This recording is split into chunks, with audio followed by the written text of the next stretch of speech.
Have you ever felt a loneliness so deep it convinces you you're unworthy of being loved?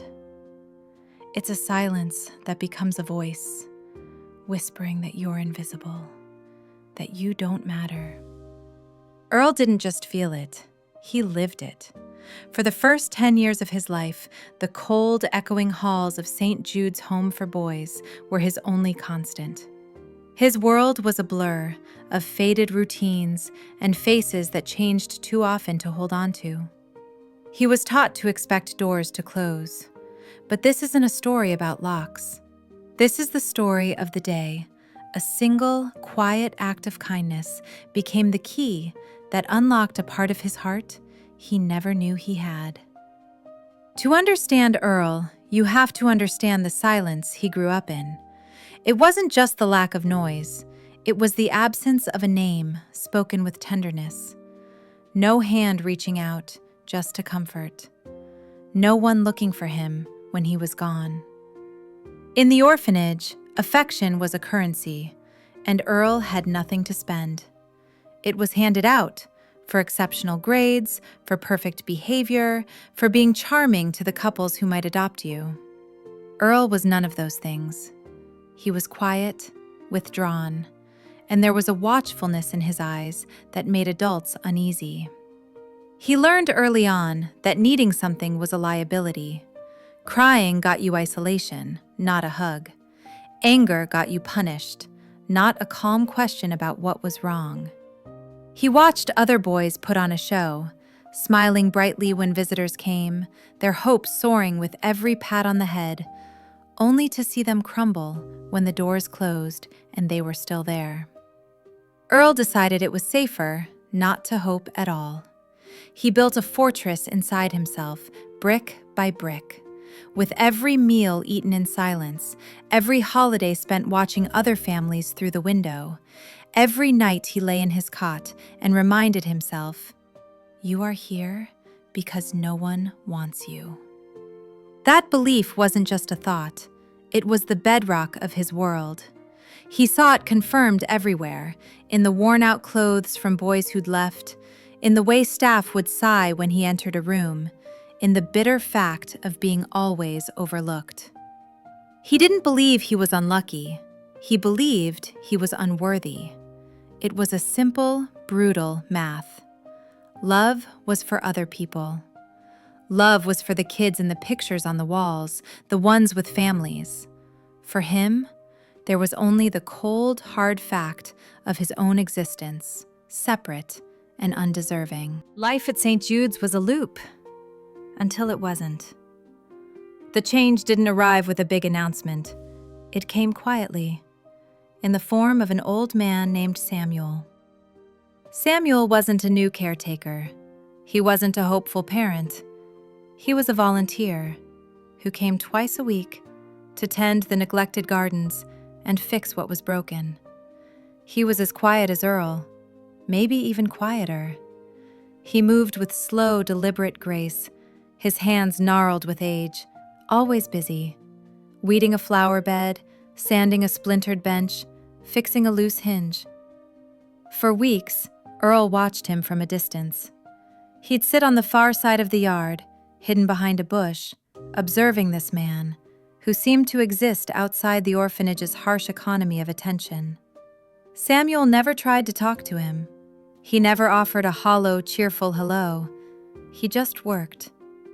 And at the end of his day, he packed his tools, nodded once toward the yard, and left. Then he came back. Tuesday, Thursday, every week. That consistency was unnerving. Earl was used to people who wanted something, a thank you, a story, a reason to feel good about themselves. Samuel seemed to want nothing. He just showed up, keeping the unspoken promise of his return.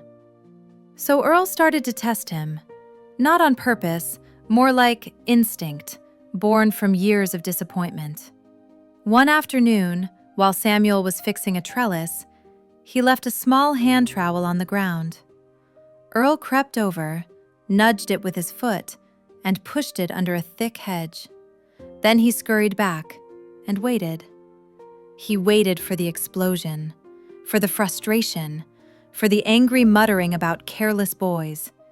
He waited for Samuel to prove it, that everyone gets annoyed, that everyone eventually gets tired of you. But the anger never came. Samuel looked around for his tool and just paused. He calmly scanned the area. No yelling, no complaining. He walked to his truck, got another trowel, and finished his work. The next week, Samuel laid his tools on a small tarp, carefully counting each one. He glanced toward the hedge where Earl was hiding, not with suspicion, with something that looked a lot like understanding. Another day, Earl sat on a bench Samuel had just repaired. As the old man packed up, Earl stayed put, sullen and silent, staring at his shoes. No thank you, no nod, nothing. He was a stone wall, daring the world to try and move him. Samuel paused, looked at the sturdy bench, then at Earl, and gave a small, slow nod, as if to say, "Good, it's holding." Then he left. He didn't ask for gratitude. He let the act exist on its own. These quiet moments were like stones dropped into a deep well. Earl couldn't see the bottom, but for the first time, he could feel the ripples. Then one day, the sky tore open. A furious autumn storm hit the orphanage, rattling the old building to its bones. A powerful gust of wind ripped through the yard, and with a sickening crack, a huge oak branch snapped and crashed into the side of the library. The window shattered. Earl was inside, in his favorite hiding spot, tucked in a corner with a tattered book. The sound of exploding glass sent him diving under a table, heart pounding. Seconds later, the head matron stormed in, her face a thundercloud. Her eyes flew to the broken window, then landed on Earl, cowering under the table. "You!" she shrieked. "This is your doing, isn't it? Always causing trouble." Earl froze. The air left his lungs. It didn't matter that the wind was howling. In the world of St. Jude's, a broken thing and a broken boy in the same room was a closed case. He was guilty. He had always been guilty. He braced himself for the yelling, for the punishment, for another reminder that he was worthless. But then, a quiet voice cut through it all. It was the wind. Samuel stood in the doorway, soaked. "I was right outside," he said, calm and steady. "I saw the whole thing. The branch hit the window. The boy was just sitting there, reading." The matron looked from Samuel to Earl, her anger deflating. But Samuel wasn't finished. He stepped into the room, and his eyes found Earl's under the table. His gaze wasn't pity. It was simple truth. And he said, clearly, deliberately, "It wasn't your fault." 4 words. That's all it took. 4 words that landed in the desolate silence of Earl's heart and shattered a decade of belief. It wasn't being defended that broke him open. It was being seen. It was being stood up for unconditionally.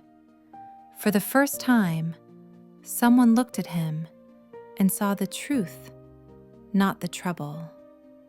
In that moment, the fortress Earl had built inside himself didn't just crack, it started to crumble. In the days that followed, something inside Earl shifted. Not loud, not dramatic. Quiet, like the way light changes at dawn. The shame that had been his constant companion felt lighter. The belief that he was inherently bad had been contradicted by someone who wanted nothing from him.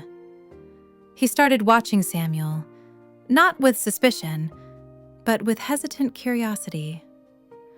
One afternoon, he saw the old man struggling to lift a heavy bag of mulch. Before he could think, before the old voices could tell him to stay hidden, Earl walked over. He didn't say a word, he just grabbed the other end and helped. Samuel looked at him, and a faint, gentle smile touched his lips. A quiet nod.